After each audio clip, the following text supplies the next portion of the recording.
Realme কিন্তু তাদের C সিরিজে একটির পর একটি স্মার্টফোন লঞ্চ করেই যাচ্ছে। তো আজকে আমার হাতে যেটি রয়েছে Realme C71 নতুন স্মার্টফোন। দুইটি ভ্যারিয়েন্টে ফোনটি লঞ্চ করেছে 4128 এবং 6128। 4128 এর প্রাইস হচ্ছে 14999 টাকা এবং 6128 এর প্রাইস হচ্ছে 15999 টাকা। তো এটার মধ্যে যে চমক রয়েছে 6300 mAh এর ব্যাটারি রয়েছে, বিশাল বড় বিগ ব্যাটারি রয়েছে। তো আজকে শেয়ার করব এই যে 6128 16000 টাকার মধ্যে কি কি স্পেক অফার করতেছে, ভালো মন্দ সবকিছু আজকে শেয়ার করব এই ভিডিওর মধ্যে। যারা Realme লাভার রয়েছেন তাদের জন্য এই ভিডিওটি হেল্পফুল হয়ে থাকবে আই হোপ। তো আমাদের কাছে এই ফোনটি পাঠিয়েছে মিতালি টেলিকম। তাদের কাছ থেকে আপনারা চাইলে কুরিয়ারের মাধ্যমে স্মার্টফোন নিতে পারবেন, শুধুমাত্র ডেলিভারি চার্জটা দিবেন, বাকিটা ক্যাশ অন ডেলিভারিতে স্মার্টফোন নিতে পারবেন। তো প্রথমেই কথা বলা যাক ডিজাইন নিয়ে। তো ডিজাইনটা বেশ চমৎকার করা হয়েছে। পেছনে দেখতে পাচ্ছেন আমরা একদম গ্লসি ফিনিশ দেওয়া হয়েছে এবং যে ক্যামেরা বাম্প রয়েছে তিনটার মতো, বাট এখানে কিন্তু একটা ক্যামেরা রয়েছে আর একটি নোটিফিকেশন লাইট, অনেকটা ভিভোর ওরা লাইটের মতো দেখতে পাচ্ছি। এবং যে দ্বিতীয় ক্যামেরাটা রয়েছে এটা হচ্ছে শো, বাট প্রাইমারি একটি ক্যামেরা রয়েছে যেটি 50 মেগাপিক্সেল এবং পেছনের যে ফিনিশটা একটু আমরা গ্লোসি টাইপের দেখতে পাচ্ছি। এবং এই যে দেখতে পাচ্ছেন একটু নাড়াচাড়া করলে যে পাখির পাখনার মতো একটু গ্লেজ, পাখির পাখনার মতো লাগে অনেকটা। তো বেশ চমৎকার লাগতেছে, হ্যান্ড ফিলিং ভালোই, খারাপ না। এবং দেখতে পাচ্ছি আমরা পেছনে রিয়েলমির ব্র্যান্ডিং করা রয়েছে, তো দেখতে বেশ ভালোই লাগতেছে। তো একদম পেছনে সব কিছুই রয়েছে দেখতে পাচ্ছি আমরা। পোর্শন বাটনে 3.5mm হেডফোন জ্যাক রয়েছে, বাট উপরে কিছুই নাই, নয়েজ ক্যান্সেলিং মাইকটা নাই। বাট এখানে এআই সফটওয়্যারের মাধ্যমে কিন্তু নয়েজ ক্যান্সেলিং করা হবে। এবং বাম পাশে রয়েছে সিম ট্রে, যেখানে দুইটি সিম কার্ড প্লাস একটি মেমোরি কার্ড ইউজ করতে পারবেন। ডান পাশে রয়েছে ভলিউম রকার এবং তার নিচেই পাওয়ার বাটন রয়েছে, যেখানে ফিঙ্গারপ্রিন্ট সেন্সরটি ইমপ্লিমেন্ট করা রয়েছে, যেটি অ্যাকুরেটলি কাজ করে, কিন্তু এখানে ভালোই কাজ করতেছে, অ্যাকুরেটলি কাজ করতেছে। তো ফোনটিতে 6300 mAh এর ব্যাটারি ব্যবহার করা হয়েছে এবং যেটিকে চার্জ করার জন্য 45 ওয়াটের ফাস্ট চার্জার রয়েছে। তো 6300 mAh এর ব্যাটারি অনেক বড়, 6000 পর্যন্ত আমরা দেখেছি, বাট 300 mAh এখানে কিন্তু এক্সট্রা দেওয়া হয়েছে। যারা বিশেষ করে রাফ অ্যান্ড টাফ ইউজ করেন তাদের জন্য আই হোপ এই স্মার্টফোনটি যে ব্যাটারি সেটা খুব ভালো সাপোর্ট দিয়ে থাকবে।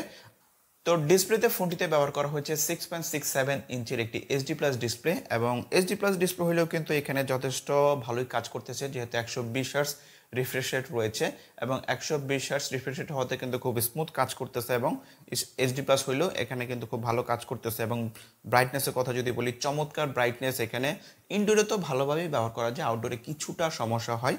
এবং 120 হার্টজ থাকলেও কিন্তু এখানে আপনার সবগুলো অ্যাপসে 120 হার্টজ কাজ করে না। আপনার এখানে দেখতে পাচ্ছেন সেটিংসে কিন্তু অপশন রয়েছে, আপনি যদি 60 FPS দিয়ে রাখেন বা হার্টজ দিয়ে রাখেন সেক্ষেত্রে স্মুথ কাজ করবে, আদারওয়াইজ কিন্তু ব্যাটারি ড্রেন একটু বেশি হবে। এবং আপনি যদি অটো দিয়ে রাখেন সেটা যখন যেটা প্রয়োজন সেটাই নিয়ে থাকবে। 90 হার্টজ পর্যন্ত খুব ভালোভাবে কাজ করে, এখানে আমরা দেখতে পাচ্ছি খুব স্মুথলি কাজ করতেছে। এবং ডিসপ্লেতে কিন্তু চমৎকারে একটি 5 হোল কাট আউট রয়েছে। এই বাজেটে কিন্তু অনেকেই এখনও 5 হোল কাট আউট দেয় না, ইউশেড নচ এবং ওয়াটার ড্রপ নচ এখানে দিয়ে থাকে, বাট এখানে আমরা পাচ্ছি যেটা ভালো। তো এখানে চিন বেজেলটা একটু বেশি, চিচের চিনটা একটু বেশি মনে হচ্ছে আমার কাছে, এখানে দেখতে পাচ্ছি। এবং সাইটের যে ভেজেল রয়েছে অ্যাভারেজ রয়েছে এই বাজেটের মধ্যে, বাট এখানে যে 5 হোল দিয়েছে এক্ষেত্রে কিন্তু এখানে একটু প্লাস পয়েন্ট আমি বলবো। 5 হোল ছাড়া কিন্তু এই সময় আসলে স্মার্টফোন স্টাইলিশ মনে হয় না, আমার কাছে মনে হয়। তো ডিসপ্লেতে ভিউইং অ্যাঙ্গেল খারাপ না, টাচ রেসপন্সও ভালো। এখানে আমরা দেখতে পাচ্ছি নোটিফিকেশন প্যানেল টানলে কিন্তু স্মুথলি কাজ করতেছে এই মুহূর্তে, ব্রাইটনেসও খারাপ না এবং টাচ রেসপন্স যথেষ্ট ভালো এখানে কাজ করতেছে।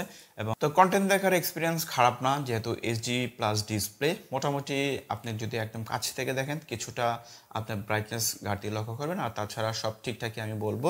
বাট এই মুহূর্তে ইউআই যে ইউআইটা রয়েছে এই স্মার্টফোনে 6 জিবির সাথে, সেটা কিন্তু খুব ভালো কাজ করতেছে। এবং চিপসেট হিসেবে রয়েছে ইউনো এসএসসি টাইগার সিরিজের 7250 চিপসেটটি রয়েছে, যেটি এই বাজেট ফোনে অনেক ফোনে কিন্তু ব্যবহার করা হয়েছে। তো রিয়েলমি চাইলে কিন্তু আরেকটু ইমপ্রুভ করতে পারতো এই চিপসেটের ক্ষেত্রেও, বাট এই চিপসেটটা ব্যালেন্স চিপসেট, অনেক স্মার্টফোনেই ব্যবহার করা হয়েছে। এখানে কোনো প্রকার ল্যাগ পাচ্ছি না, ইউআইটা স্মুথলি কাজ করতেছে। স্মার্টফোনটি রান হচ্ছে অ্যান্ড্রয়েড 15-এ, একদম লেটেস্ট। তো এখানে কিন্তু ইউআইটা চমৎকার আপাতত কাজ করতেছে। তো রিকোয়েস্ট থাকবে যারা স্মার্টফোনটি নিতে চাচ্ছেন 4 জিবি বাদে 6 জিবিটাই নেবেন, কারণ হচ্ছে 1000 টাকার ডিস্টেন্স রয়েছে। এবং এই 2025 সালে আসলে 4 জিবি স্মার্টফোন এখন না নেওয়াটাই ভালো আমি মনে করি, কারণ হচ্ছে যে অ্যাপসগুলো ভারী হয়ে যাচ্ছে এবং অপারেটিং সিস্টেমটা ভারী হয়ে যাচ্ছে। আপনি যদি লং লাস্টিং ইউজ করতে চান সেক্ষেত্রে 6 জিবিটা নিলে বেটার হবে। So let's talk about camera সেকশনে। ফোনটির পেছনে আমরা দেখতে পাচ্ছি 3টা ক্যামেরার মতো দেওয়া হয়েছে, বাট এখানে প্রাইমারি যে ক্যামেরাটা রয়েছে 50 মেগাপিক্সেলের একটি শুটার রয়েছে। এবং নিচে আমরা যেটা দেখতে পাচ্ছি এটা হচ্ছে আপনার নোটিফিকেশন লাইট, যেটা আপনার চার্জ করলে লাইটটা জ্বলে এবং নোটিফিকেশন আসলেও জ্বলে। বাট এবং সেকেন্ডারি যে ক্যামেরাটা এটা হচ্ছে শু।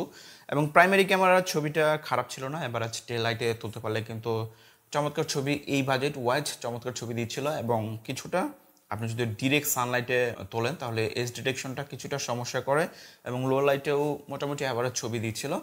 এই ফোনের সবচেয়ে যেটি হতাশ করেছে ফ্রন্ট ফেসিং ক্যামেরাটি, মাত্র 5 মেগাপিক্সেল। ভাই 16,000 টাকা ফোনটির দাম, এখন 5 মেগাপিক্সেল ক্যামেরা, এটা একেবারেই বেমানান আমি বলবো। কারণ হচ্ছে মিনিমাম যদি 8 মেগাপিক্সেল দেওয়া হতো সেটাও কিন্তু আরেকটু চমৎকার হইতো। এখানে এই দিক থেকে আমি বলবো যে এই ফোনটি পিছিয়ে রয়েছে, ফ্রন্ট ফেসিং ক্যামেরাটা আরেকটু ইমপ্রুভ করা যাইতো। পেছনের ক্যামেরা দিয়ে আপনি সর্বোচ্চ 1080p ভিডিও শ্যুট করতে পারবেন, স্টেবিলাইজেশন পাবেন না, এবং এই বাজেটে স্মার্টফোনে কিন্তু স্টেবিলাইজেশন এক্সপেক্ট না করাটাই বেটার।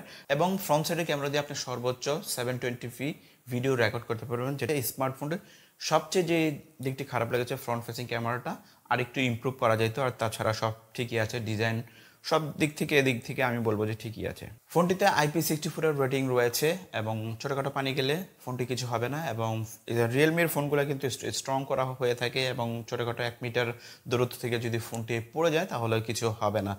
তো ফোনটি দিয়ে আমি কথা বলে দেখেছি, ওয়াইফাই এবং নেটওয়ার্ক জনিত ইস্যু পাইনি, সব ঠিকঠাকই রয়েছে। এবং এখানে যে ইউআইটা রয়েছে অ্যান্ড্রয়েড 15 স্মুথ কাজ করতেছে এখানে, কিন্তু কোনো প্রকার ল্যাগ ট্যাগ পাচ্ছি না। এবার গেমের কথা যদি বলি, যে চিপসেটটা দিচ্ছে এটা দিয়ে আপনি নর্মাল যে 2D গেমসগুলো রয়েছে, টেম্পল রান এবং নর্মাল যে গেমসগুলো রয়েছে এগুলো কিন্তু অনায়াসেই খেলতে পারবেন। বাট আপনি ভারী গেমসগুলো এই চিপসেট দিয়ে রান করতে পারবেন না।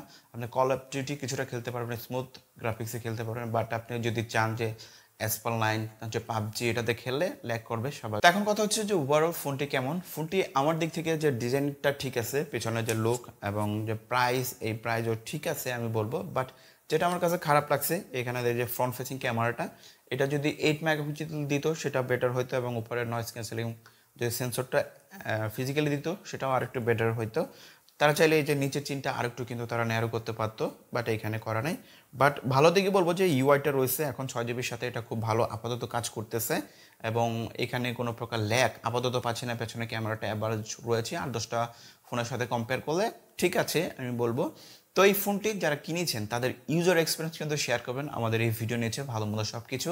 যারা কিনতে চাচ্ছেন তাদের জন্য একটু হেল্পফুল হবে, ভালো হইলে ভালো কমেন্টস করবেন, খারাপ হলে খারাপ কমেন্টস করবেন। তো এই ছিল Realme C71 নিয়ে ভিডিও। আই হোপ ভালো লেগেছে। যদি ভালো লেগে থাকে আমাদের চ্যানেলটি সাবস্ক্রাইব করে দিবেন, এবং নতুন নতুন এই ধরনের স্মার্টফোনের ভিডিও পেতে আমাদের চ্যানেলটি সাবস্ক্রাইব করে পাশেই থাকবেন। তো আজকে এখানে শেষ করব, দেখা হবে অন্য কোনো স্মার্টফোন নিয়ে। Bye bye.